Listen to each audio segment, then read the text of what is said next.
అదే మీటింగ్ అండి. ఇగో ప్రశ్న రావణు, సంవత్సరం మొత్తం అందరూ ఇక్కడే ఉన్నారు.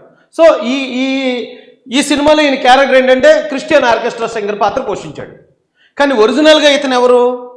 ఇతనికి వైసీపీ సోషల్ మీడియా అంటే పేటీఎం టీంలో అఫీషియల్గా మెంబర్షిప్ ఉన్నట్టుంది. జగన్మోహన్ రెడ్డి గారితో మన Christian orchestra singer role play చేసిన పాత్రధారుడు. అలాగే సజ్జల భార్గవ రెడ్డితో ఇంకా అఫీషియల్ బిల్డ్ అయింది కదండి. అయితే ఇప్పుడు వీళ్ళు చేసిన పని ఇప్పుడు అయితే ఇక్కడ Christian orchestra singer role play చేశాడు. అసలు ఒరిజినల్గా ఇతని క్యారెక్టర్ ఏంటి? ఒరిజినల్గా వైసీపీ ఇతనికి ఇచ్చిన జాబ్ ఏంటి? చేస్తున్నా మీరు పార్టీ బోయగతుల పార్టీ, తెలుగుదేశం పార్టీ మీకోసమైనా నేను జగన్మోహన్ రెడ్డి గారు అండగా నిలబడతాను. ఖచ్చితంగా జగన్మోహన్ రెడ్డి గారికి అండగా నిలబడతాను. రాష్ట్ర వ్యాప్తంగా నేను పనిచేస్తాను. జగన్ అంటే అక్కడ ఏంటి క్యారెక్టర్ ఏంటి? క్రిస్టియన్ ఆర్కెస్ట్రా సింగర్, క్రిస్టియన్ భక్తుడు, దేవుడి పాటలు పాడేస్తున్నాడు. కానీ ఒరిజినల్గా వైసీపీలో వీళ్ళ క్యారెక్టర్లు ఏంటి? చాలా గొప్పగా ఉంటాయండి వీళ్ళ ట్రాన్స్ఫర్మేషన్లు. ఈ వినిపించకూడదు కానీ తప్పట్లేదు. వీళ్ళ ఒరిజినల్ క్యారెక్టర్లు ఏంటి? ఆ రోజున దళిత క్రైస్తవ సభను పెట్టి వీళ్ళు ఎలాంటి వ్యక్తులు అక్కడ పాల్గొన్నారు, ఎలాంటి మాటలు మాట్లాడే వ్యక్తులు వీళ్ళు. ఇప్పుడు వీళ్ళ బ్యాడ్ అంతా తీసుకెళ్లి దళిత క్రైస్తవ సమాజం మీద ఎలా వేసేస్తున్నారు? జగన్ గారికి మేలు చేయాలనే ఉద్దేశంతో టోటల్ కమ్యూనిటీని ఈ రోజున ఆంధ్రప్రదేశ్ ముందు దోషిగా నిలబెట్టారు. చంద్రబాబు నాయుడు యొక్క భార్య ఫోటోలు ఎడిటింగ్లు చేయడం మాకు 2 నిమిషాల పని. నారా లోకేష్ నీకు చెప్తాను, ఇది వార్నింగ్ అనుకుంటావు, రిక్వెస్ట్ అనుకుంటావు, నీ ఇష్టం. నీ ఫోటోలు ఎడిటింగ్ చేయాలని, నీ భార్య ఫోటో, బ్రాహ్మణి ఫోటోలు ఎడిటింగ్ చేయాలని నాకు నిమిషాల పని కాదు చెప్తాను నేను. నేను ఆడింగ్ నా కొడుకులాగా ఫేక్ ఐడీలతో చేయను రా లోకేష్ చెప్తాను. నీకు నా ఒరిజినల్ ఐడితో పోస్ట్ చేస్తాను చెప్తున్నాను. నా ఒరిజినల్ ఐడితో పోస్ట్ చేస్తాను. బట్టలు ఇప్పిన ఫోటోలు పోస్ట్ చేస్తాను చెప్తున్నాను. నిజంగా ఏంట్రా నాటకాలు దెబ్బతున్నారు నా కొడకలారా? మీరు రాజకీయాలు చేయడం చేత కదరా ఆడింగ్ నా కొడకలారా? రాజకీయాలు మాట్లాడడం చేత కదరా మీకు ఆడింగ్ ఏదో వల్లారా? చెప్పు మీ బతుకులు చెడ. ఏం పార్టీరా? దరిద్రం పార్టీ. అదేం పార్టీరా? చిన్న కొడకలారా మీరు? ఎరా లోకేష్ బేవర్సనా కొడక, నీ లజ్జ నీ కుక్కలు చెప్పుకోలేమంటారా? బేవర్సనా కొడక నువ్వు, నీ పార్టీ, నువ్వు మనిషిని, మీరు నాయకులు నా కొడకలారా మీరు?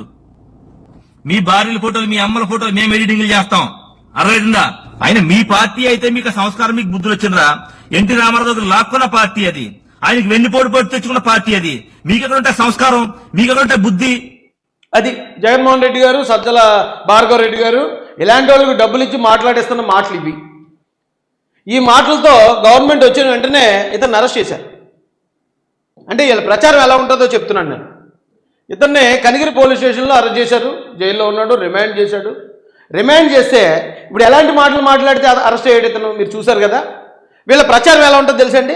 ఎందుకు అరెస్ట్ అయ్యాడని ప్రచారం చేశారంటే వీళ్ళు వైసీపీ వాళ్ళు, వీ వాంట్ జస్టిస్ అట, ఉద్యమకారుడు అంబేద్కర్ వాది నాని నేతల అక్రమ అరెస్టును ఖండించండి అట, శుభలేఖల మీద డాక్టర్ అంబేద్కర్ కోనసీమ జిల్లాని వేయకుండా కోనసీమని మాత్రం వేశారని ప్రశ్నించినందుకు అరెస్ట్ అట. వీళ్ళు ప్రచారం చూడండి. ఇప్పుడు అక్కడ ప్రశ్నారావుని చాలా దారుణంగా మాట్లాడాడు, గతంలో కూడా చాలా దారుణంగా మాట్లాడాడు. ఆ మాటలకు గవర్నమెంట్ అరెస్ట్ చేస్తే ప్రశ్నిస్తే అరెస్ట్ చేస్తారా అని ఇప్పుడు ఎలాగైతే ప్రచారం చేస్తున్నారో, ఇతను ఎలా మాట్లాడాడు, ఎలాంటి భాష మాట్లాడాడు, మహిళల ఫోటోల్ని దారుణంగా నగ్నంగా చేసేసాడు. అలాంటి వ్యక్తులు వైసీపీ ఇప్పుడు ఈ రోజున వైసీపీలో సోషల్ మీడియాలో ఏదో పదవి ఇచ్చి ఆయన పక్కన పెట్టుకున్నారు జగన్మోహన్ రెడ్డి గారు. ఇది వైసీపీ బతుకు, ఇదయ్యా మీ బతుకు అన్నట్టు జగన్ గారు ఇవాళ మీరు ఏమి నీతి కబుర్లు చెప్పొద్దండి. వైసీపీలో ఎవ్వరు నీతి కబుర్లు చెప్పొద్దు. అలాగ అంత దారుణంగా లోకేష్ గారి గురించి, చంద్రబాబు నాయుడు గారి గురించి ఇలా మాట్లాడిన వ్యక్తులకి ఈ రోజున మీరు తీసుకెళ్ళి అంటే ఇంక అంతకుమించి దిక్కు లేదనమాట. మీకు అంతకుమించి మీకు నాయకులు దొరకట్లేదు. ఇంక ఇలాంటి చిల్లర కుర్రోళ్ళని తీసుకుని, ఈ చిల్లర బతికే వాళ్ళని తీసుకెళ్ళి మీరు పదవులు ఇచ్చుకుని మళ్ళీ ఇప్పుడు ఏం చేస్తారు? మీరు ఇక్కడ దేవుడి పాటలు పాడించేస్తున్నారు, యేసుప్రభు పాటలు పాడేస్తున్నారు యథేచ్ఛగా.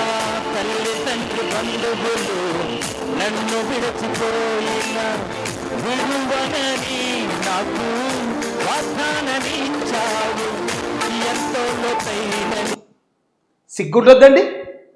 ఇప్పటికే వైసీపీకి ఒకవేళ ఎవరైనా దళిత క్రైస్తవులు సపోర్ట్ చేస్తూ ఉంటే సిగ్గుండొద్దా ఇలాంటి పనులు చేయడానికి? ఎంత సిగ్గు లేకుండా బతుకుతున్నారు? ఎలాంటి వ్యక్తులు, ఎలాంటి మాటలు మాట్లాడిన వ్యక్తులు, ఎలాంటి పనులు చేసే వ్యక్తులు బయట ఇతరుల భార్యల్ని, ఇతరుల కుమార్తెల్ని, వాళ్ళ పిల్లల్ని, వాళ్ళ ఫోటోలు మార్ఫింగ్లు చేసి నగ్నంగా పెట్టే వ్యక్తులను తీసుకొచ్చి ఈవేళ క్రిస్టియన్ సింగర్లుగా మీరు పాటలు పాడిస్తారా? సో ఇదంతా ఒక సినిమా, ఆ సినిమాలో క్యారెక్టర్లు అండి ఇవన్నీ కూడా. ఏమంటే ఇక్కడ ఒక ఇద్దరు ఉన్నారు చూడండి, వీళ్ళిద్దరు ఉన్నారా? వీళ్ళిద్దరిని కూడా ఇక్కడ మీకు ఇంకో క్యారెక్టర్లో చూపిస్తాను రండి. ఇక్కడ ఎప్పుడైతే ప్రశ్న రావణ్ని అరెస్ట్ చేశారో సెంటిమెంట్ వర్కౌట్ అవ్వాలంటే ఇక సుగాలి ప్రీతి గారి తల్లి ఆవిడ వీల్ చైర్లో ఉంటుంది కాబట్టి ఆవిడని తీసుకొచ్చి ఇమీడియట్గా ప్రెస్ మీట్లు పెట్టించడం ద్వారా ప్రశ్న రావణ్ మీద ఒక సెంటిమెంట్ క్రియేట్ చేద్దాం అనుకుని ఇమీడియట్గా వీళ్ళు తీసుకొస్తారు. ఇగో చూడండి, బండి దోసుకుంటూ వచ్చేసారు. దోసుకుంటూ వచ్చేసి వెంటనే ఇవిడ ప్రెస్ మీట్ పెట్టి ప్రశ్న రావణ్ గారి గురించి జాడ శ్రావణ్ గారికి నా బాధ చెప్పుకోనకు వచ్చాను. ఎక్కడుందండి వీడియో? ఈరోజు నేను గన్నవరంకి రావడానికి ముఖ్య కారణం నా కడుపు. అయితే ఈవిడ గురించి మనం నెక్స్ట్ మాట్లాడుతుంది ఈ తర్వాత. ఇక్కడ ఒక క్యారెక్టర్ ఉంది చూడండి, ఇతని పేరు ఏనుగుపల్లి కృష్ణ. ఇతను ఇప్పుడు ఈవిడ్ని తీసుకుని వచ్చి పక్కన ఉన్నాడండి. మొన్న ఈయన్ని ప్రశ్న రావణ్ని అరెస్ట్ చేసినప్పుడు టోల్ గేట్ దగ్గర ముగ్గురు రోడ్డు మీద కూర్చొని ధర్నా చేస్తున్నప్పుడు రావణ్ నాయకత్వం వర్ధిల్లాలి అని స్లోగన్లు ఇచ్చింది కూడా ఇతనే. ఇదే వ్యక్తి మనకు మళ్ళీ ఇంకో చోట కనిపిస్తాడు. ఇదిగో అదే మీటింగ్లో, అదే దళిత క్రైస్తవ సభలో ఈయన పోషించిన రోల్ ఏంటంటే ఒక దళిత నాయకుడు రోల్. ఇక్కడ ఈయన మాట్లాడాడు, చాలా గట్టిగా తొడగొట్టేశాడు. ఇంతమంది దళిత క్రైస్తవుల తరపు నుంచి నీకు ఒక శబ్దం విస్తున్నా, నీకు దమ్ముంటే రాజీనామా చేసి నా దళితుల ఓట్లు వద్దని చెప్పరా. సభ పేరు దళిత క్రైస్తవ సభ, సమస్య ఏమో 1950 నుంచి ఉంది. ఈవేళ వీళ్ళు ఇలా రెచ్చిపోవడానికి కారణం కేవలం మతాల మధ్యలో విద్వేషాలు రేపాలనే ఒక స్క్రిప్ట్ పట్టుకుని వస్తారు, వైసీపీ స్క్రిప్ట్ పట్టుకునే వీళ్ళందరూ పాత్రదారులే. ఇందులో ఇప్పుడు అతను అంత గట్టిగా మాట్లాడా ఆ కృష్ణ అన్న వ్యక్తి. మొన్న మీకు ఒక ఆడియో మీరందరూ వినేసే ఉంటారు. జాడ శ్రవణ్ గారు మీరు అరెస్ట్ అయిపోతే మేము ట్రైన్ తగలబెడతాం, బస్సు తగలబెడతాం, మేము జైలుకి వెళ్ళిపోతాం అని చెప్పి మాట్లాడిన వ్యక్తి అతనే. అయితే ఇదే వ్యక్తి ఏనుగుపల్లి కృష్ణ అన్న వ్యక్తి ఈ మీటింగ్కి ముందు వీళ్ళు మాట్లాడుకున్న మాటలు ఇవి. మీరు అరెస్ట్ అవ్వండి, అరెస్ట్ అయితే మేము ట్రైన్లు బస్సులు తగలబెట్టేస్తాం, అవసరమైతే మేము జైలుకి వెళ్తాం, మీరు పాపులర్ అయి తిరిగాని, మేము ఒక అశాంతి రేపుతాం అనే వాయిస్ అతనే మాట్లాడాడు. ఎలాంటి నేరస్తులు, ఎలాంటి క్రిమినల్స్ అందరూ ఏకమయ్యి దళిత క్రైస్తవ సభని ముసుగేసుకుని వీళ్ళు అక్కడికి వెళ్ళి హిందువులకు సంబంధించిన కొద్దిమంది నాయకుల్ని, పవన్ కళ్యాణ్ గారిని, చంద్రబాబు నాయుడు గారిని తిట్టేయడం ద్వారా అయితే ఒకవేళ ప్రమాదం వస్తే దళిత క్రైస్తవులకు, ఒకవేళ హిందువులకు కోపం వచ్చిందండి, గవర్నమెంట్ కోపం వచ్చింది, ఏట్రా దళిత క్రైస్తవులు వాళ్ళ కోపం దళిత క్రైస్తవుల మీద చూపించేస్తారు. లేదు ఒకవేళ దళిత క్రైస్తవులు నమ్మారనుకోండి, వాళ్ళ ఓట్లు మేము కూటమికి వేయకూడదు, వైసీపీకి వేయాలి. చూడండి ఎంత దారుణమైన స్ట్రాటజీ అండి ఇది. తప్పు కదండి ఇది. ఆవిడ సుగాలి ప్రీతి గారి తల్లి వచ్చింది పార్వతి. ఇప్పటిదాకా ఆవిడ మీద చాలా కన్సర్న్ ఉండేది, కానీ ఎప్పుడైతే ఆవిడ వచ్చి మొత్తం ఈ పెయిడ్ ఆర్టిస్టులు అందరితో పాటు ఆవిడ కూడా పెయిడ్ ఆర్టిస్ట్ అయిందో, నిజంగా ఒక కూతురు కోసం ఒక తల్లి ఎన్ని సంవత్సరాలు పోరాడుతుంది అనుకున్నాం. కానీ మరుపు అనేది ప్రతి ఒక్కరికి ఉంటుందండి. ఖచ్చితంగా ఎంత కొడుకైనా, కూతురైనా, తల్లి అయినా, తండ్రి అయినా, భార్య అయినా, భర్త అయినా చనిపోయిన తర్వాత కొన్ని రోజులకు మర్చిపోతారు. కానీ ఈవిడ మర్చిపోకుండా ఇంత చేస్తుంటే ఇదంతా ప్రేమ అనుకున్నాం.